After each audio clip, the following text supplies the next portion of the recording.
I sent my parents $3,000 every month to help cover the mortgage. 3 years later, one strange comment from my sister made me start asking questions no one wanted to answer. The first time I transferred money to my parents, I told myself it was temporary. That word mattered to me back then. Temporary meant it had a purpose, a clear reason, something that would eventually end. At the time, the situation sounded simple. I had just graduated from college and landed my first serious job. The pay was better than anything I had ever earned before. Nothing extravagant, but steady enough that I could finally breathe without worrying about every single expense.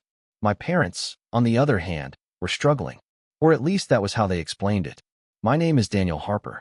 I am 29 now, but this arrangement started 3 years ago, right after I graduated. My parents had lived in the same house my entire life, a modest 2-story place in a quiet suburb outside Columbus. Nothing fancy, but it held every memory from my childhood. The creaky stair that always made noise on the way down, the faded basketball hoop in the driveway, the old oak tree in the backyard that my father used to hang a tire swing from. When my mother called that spring sounding worried, I listened. She explained that the mortgage had become harder to manage. Property taxes had gone up. Utility bills kept rising. My father's hours at work had been reduced. Nothing dramatic, just pressure building slowly. I remember sitting in my small apartment kitchen in Chicago while she talked, staring at my laptop and doing the math in my head. If I stayed in the city, rent alone would eat a big chunk of my paycheck. If I moved home for a while, I could save money and help them at the same time. It sounded like the responsible choice. So I moved back into my childhood bedroom.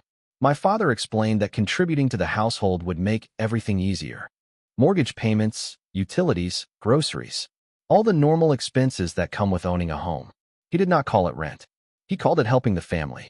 We settled on $3,000 a month. Looking back, that number should have made me pause. But at the time, I barely questioned it.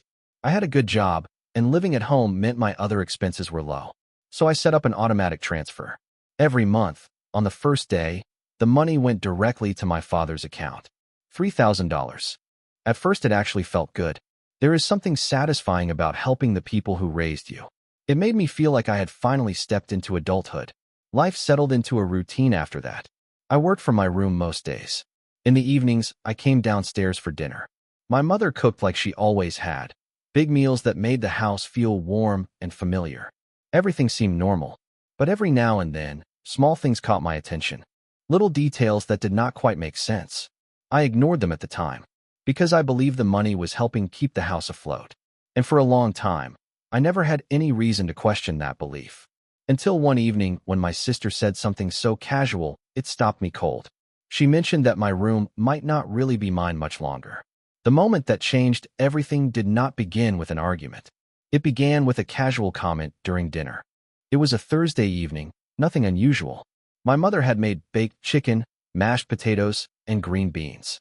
My father was talking about something he saw on the news, the way he always did, half paying attention to the television in the living room. My younger sister, Emily, had stopped by after work. She did that sometimes. She lived about 20 minutes away in an apartment with a roommate and usually stayed just long enough for dinner before heading back. The conversation was normal. Work, traffic, small complaints about the weather. Then Emily said something that made my fork stop halfway to my mouth. She mentioned that my room would probably need to be cleared out soon. Not immediately, she added, but sometime in the near future. She said it in the same tone someone might use when talking about rearranging furniture. At first, I assumed I had misheard. I asked what she meant. Emily seemed surprised that I did not already know. She looked between my parents like she had just stepped into a conversation halfway through. Then she said something that made the air in the room feel suddenly heavy. She said the space upstairs would be needed before long. For someone else. She did not explain who. She spoke like the details were obvious, like this was something the family had already discussed. The table went quiet. My father focused very carefully on cutting his chicken. My mother suddenly became interested in wiping a small spot on the table with a napkin. No one answered right away. That silence stretched just long enough to make something inside me shift. Because I had been living there for 3 years, paying thousands of dollars every month. And somehow it sounded like decisions about the house were already being made without me. Finally, I asked the obvious question. If the room would not be mine anymore, then where exactly was I supposed to go? My parents exchanged a glance, the kind that said more than any explanation could. And that was the first moment I realized something about this arrangement might not be what I had believed. The silence at the dinner table did not break quickly. It just hung there. I remember sitting back slightly in my chair, waiting for someone to laugh and say Emily had misunderstood something, that this was just some mix-up. But no one did. My father kept cutting his food like he was concentrating on a very delicate task. My mother folded her napkin carefully, smoothing the edges like it suddenly required her full attention. Emily looked confused. She glanced at me, then at them, realizing too late that she might have said something she was not supposed to. I asked again what she meant. This time my mother spoke first. Her voice was calm, almost too calm. She said nothing had been decided yet. They were simply discussing possibilities for the future. Nothing to worry about. That explanation should have cleared things up. Instead, it made the whole situation feel stranger, because it did not answer the obvious question. If they were planning changes to the house, why had no one mentioned it to me? I had been living there for 3 years. More importantly, I had been paying $3,000 every month during that entire time. That thought slipped into my mind quietly at first. Not angry, just confused. I asked who would be using the room. Emily hesitated again, clearly unsure how much she should say. She eventually mentioned something about needing the space for family plans. Her words sounded rehearsed, like something she had heard earlier rather than something she fully understood. My father finally looked up from his plate. He gave a small shrug and said they had been thinking about making some adjustments around the house eventually. Maybe converting certain rooms. Maybe moving things around. His explanation was vague, so vague that it barely explained anything. The conversation drifted away after that. My mother asked Emily about her job. My father turned the television volume up slightly. The moment was quietly buried under ordinary dinner chatter. But I could not stop thinking about it, because something about their reactions felt wrong. Not hostile, not defensive, just careful, like people trying to avoid stepping on a detail they had not planned to explain yet. That night, I went upstairs to my room and sat on the edge of my bed, looking around at the same walls I had known since childhood. And for the first time since moving back home, I asked myself a question that had never occurred to me before. If I was helping pay for this house, why did it suddenly feel like I had no say in it at all? After that dinner, I started noticing things. Not big, dramatic discoveries. Nothing that immediately proved anything was wrong. Just small details that suddenly felt harder to ignore. For 3 years, I had treated the arrangement like a simple agreement. I lived in the house. I helped with expenses, and in return I had a place to stay while building my savings. But once Emily made that comment, something shifted in the way I looked at everything. Little moments started replaying in my mind. Like the mail. My parents had always been private about bills, which I never questioned before. But once I thought about it, I realized I had almost never seen actual mortgage paperwork around the house. Occasionally, there were envelopes from the bank, but my father always handled them quickly. He would open them in his office or slip them into a drawer before anyone else really looked. At the time, I assumed that was normal. Now I was not so sure. Then there were the repairs. The house had needed a few things over the past couple of years. The water heater had been replaced. The roof had some work done after a storm. New appliances appeared in the kitchen one winter. Those things cost money, but I never saw my parents seem stressed about them. In fact, my mother once mentioned casually that the contractor had been easy to deal with. That memory stuck with me, because if finances were as tight as they originally claimed, those expenses should have caused some worry. Instead, everything had seemed manageable. Another small detail came to mind. One afternoon about a year earlier, a real estate flyer had been left in the mailbox. It was one of those glossy advertisements that shows recent home sales in the neighborhood. I had glanced at it briefly while standing in the kitchen. The estimated value of houses on our street was much higher than I expected. When I mentioned it casually, my father laughed and said those numbers were always exaggerated. At the time, I believed him. But sitting in my room that night, I started wondering if there were other things I had simply accepted without thinking. For 3 years, I had been sending thousands of dollars into this household. Yet I realized something strange. I had never once actually seen a mortgage bill, and that thought stayed with me long after the lights in the house went out. The next morning, I tried to convince myself I was overthinking everything. Families talk about future plans all the time. Maybe Emily misunderstood something. Maybe my parents were just considering renovations or moving rooms around. None of that automatically meant anything serious. Still, The thought would not leave my mind. So over the next few days, I started paying closer attention. Not in an obvious way. I did not ask questions or confront anyone. I simply watched the routine of the house the way I had for years. Only now I was noticing details I had ignored before. For example, the mail. Most afternoons my mother brought it in and placed it on the kitchen counter. Normally I barely glanced at it before heading upstairs to work. But now I did. There were grocery store coupons, credit card offers, the usual neighborhood newsletters. Occasionally, there were envelopes from the bank. One afternoon, I happened to be in the kitchen when my father came home from work. He walked in, picked up the stack, and flipped through it quickly. Then he paused on one particular envelope. It had the logo of a major mortgage lender printed in the corner. For a moment, I thought I might finally see what I had been wondering about. But my father slid the envelope into his briefcase almost immediately. He did it casually, like it was completely normal. Still, something about the motion felt deliberate.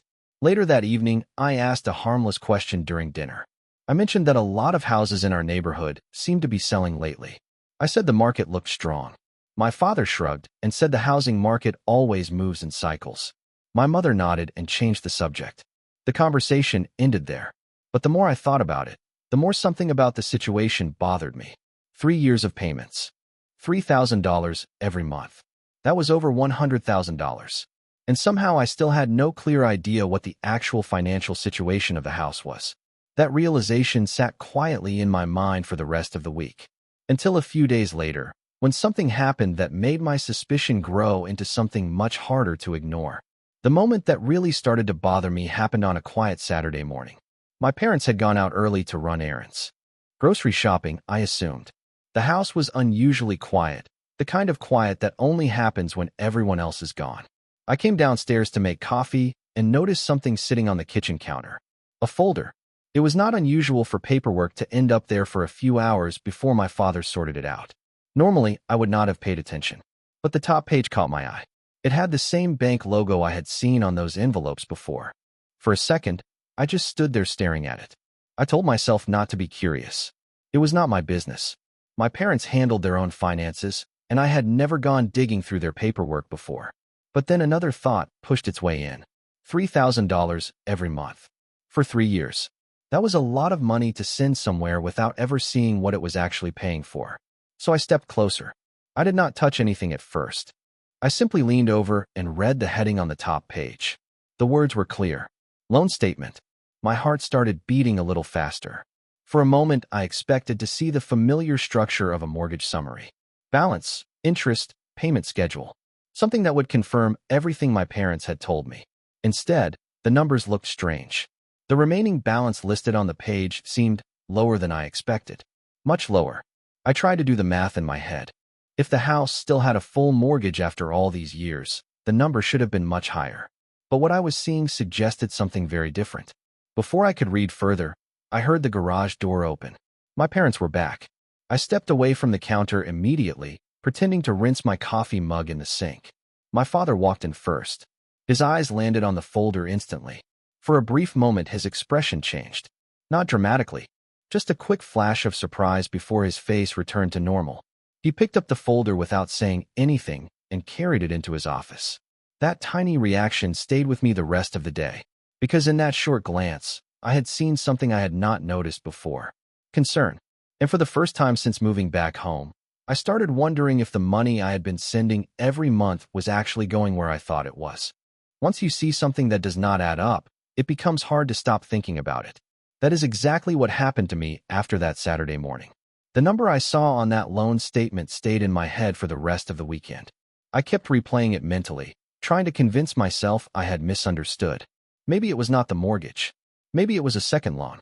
Maybe it was just a partial statement that did not show the full balance. There were plenty of possible explanations.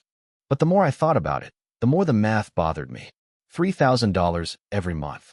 $36,000 a year. Over 3 years, that meant I had transferred more than $100,000 to my father's account. Even if only part of that money went toward the mortgage, the balance on that document should have been shrinking rapidly.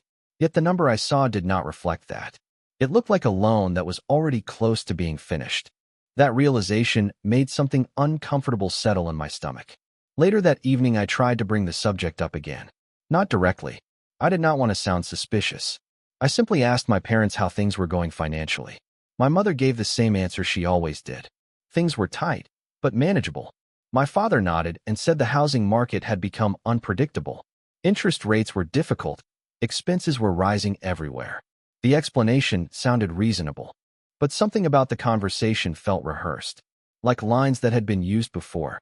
Then another thought surfaced that I had never considered until that moment. In 3 years, I had never once seen a payment being made. Not a check written for the mortgage. Not an online confirmation screen. Nothing. I had simply assumed my monthly transfers were being used exactly the way they described. That night I sat at my desk upstairs and opened my banking app. I scrolled through the transfer history. Month after month. $3,000. The numbers stacked on the screen like a long receipt. For the first time, I asked myself a question that made my chest feel strangely tight. What if the money I had been sending all this time was not paying for the house at all? And once that possibility entered my mind, another memory surfaced. Something my sister had said during dinner. She had mentioned needing the room upstairs soon. Like plans for the house were already moving forward. Plans that somehow did not include me. And suddenly the situation felt a lot more complicated than just helping with family expenses. A few days later, I decided to ask a direct question. Not an accusation. Just something simple. It was Sunday afternoon. My mother was in the kitchen preparing dinner, and my father was sitting at the table reading something on his tablet. The house was quiet, the same comfortable quiet I had always associated with home. I sat down across from him and said something that sounded harmless. I asked how much was left on the mortgage. The reaction was immediate, even though both of them tried to hide it. My father lowered the tablet slowly. My mother stopped chopping vegetables for a second before continuing. Neither of them answered right away. Finally, my father gave a small shrug and said the balance was still significant. He explained that housing loans stretch out for decades and that payments mostly go toward interest early on. It sounded like the kind of explanation people give when they want a conversation to end. I nodded, pretending the answer satisfied me. But something about the way he said it did not sit right. So I asked another question. I said that since I had been contributing for a few years, I was curious how much the payments had helped reduce the balance. That was when the tension in the room became obvious. My father leaned back slightly in his chair. My mother placed the knife down on the counter and turned toward us. My father said something about how family support is not supposed to be measured like a business transaction. He reminded me that I was living there comfortably and saving money on rent. The tone of the conversation shifted quickly after that. It was subtle, but clear. Instead of discussing the numbers, they began talking about gratitude. About how families support each other without keeping score. I understood the message. They did not want to talk about the details. The conversation ended there. Dinner continued like normal. But that night, as I lay in bed staring at the ceiling of the same room I had slept in as a teenager, a realization slowly settled into my mind. For 3 years, I had been sending thousands of dollars to help support this house. Yet when I asked one simple question about the mortgage, no one wanted to give me a real answer. And that made me start wondering what would happen if I finally decided to find the answer myself. Once the question started bothering me, it refused to go away. For a few days, I tried to push it out of my mind. I focused on work, kept my routine the same, and avoided bringing up anything related to the house. But every time I opened my banking app and saw the long line of transfers, the same thought returned. More than $100,000. Sent without ever really knowing where it went. By the middle of the week, curiosity finally got the better of me. I did something I had never bothered to do before. I looked up the public property records for our house. In most counties, basic property information is available online. Ownership history, tax assessments, and sometimes loan details connected to the property. Normally, people check those records when they are buying a home, not when they are already living in one. I sat at my desk upstairs with my laptop open, typing in our address. The search results appeared quickly. Owner, Michael Harper. That part was exactly what I expected. The next section listed the property history, and that was where things became strange. According to the record, the house had been refinanced several years ago. That alone was not unusual. Many homeowners refinance at some point, but the timeline caught my attention. The refinance happened almost 5 years earlier, before I had even graduated college. I kept reading. The record showed the amount of that loan. Then it showed something else. A note indicating the loan had been satisfied, closed, paid off. I stared at the screen for a long time, convinced I had misunderstood something. If the public record was correct, the mortgage on the house had already been fully paid. Not recently, years ago, which meant something that made my chest tighten. For 3 years, I had been sending $3,000 every month to help cover the mortgage, a mortgage that apparently no longer existed. I sat back in my chair, trying to process what that meant. Because if the house was already paid off, then where exactly had all that money been going? And suddenly Emily's comment during dinner came rushing back into my mind. The room upstairs would be needed soon. Like plans were already in motion. Plans that somehow depended on money I had been sending for years. And the more I thought about it, the more it felt like I had just uncovered the beginning of something much bigger than I expected. For 2 days, I said nothing. I went to work like usual, ate dinner with my parents, nodded through the same quiet routines that had felt normal for 3 years. But everything felt different now, because I knew something they did not realize I knew. The mortgage was already paid off. Every transfer I had sent suddenly looked different in my banking app. What once felt like responsible support now looked like something else entirely. Late Wednesday evening, I finally decided I could not ignore it anymore. My parents were in the living room watching television when I walked in. The same couch, the same soft lamplight that had always made the house feel calm. I sat down across from them. Then I asked a question, not about the mortgage directly. Instead, I said I had been thinking about my long-term plans, about maybe moving out within the next year, finding a place of my own. My mother looked surprised. My father muted the television. He asked why I would want to leave when everything was working so well. That was when I told them I had looked at the property records. The reaction was immediate. Both of them went completely still. I explained calmly what I had seen. The refinance, the loan closure, the fact that the house appeared to have been paid off years ago. For a moment, no one spoke. Then my father sighed. Not the kind of sigh someone gives when they are confused. The kind someone gives when they realize a secret is no longer a secret. He admitted the mortgage had been paid off after the refinance. But then he started explaining something else. The money I had been sending, he said, was helping the family in other ways. Helping them rebuild savings. Helping cover expenses. Helping prepare for the future. That was when my mother finally said the part they had not told me. They were planning to renovate the house. Major renovations. And eventually move Emily back in. The room upstairs, my room, was supposed to become part of that plan. I sat there quietly, letting the explanation finish. 3 years. More than $100,000. Sent every month because they said they needed help keeping the house. But the house had already been secure the entire time. I stood up slowly. My father asked what I was thinking. I told him the truth. For 3 years I thought I was helping my parents. Now it felt like I had been financing a future that did not even include me. And for the first time since moving back into that house, I realized it might never really have been my home anymore at all.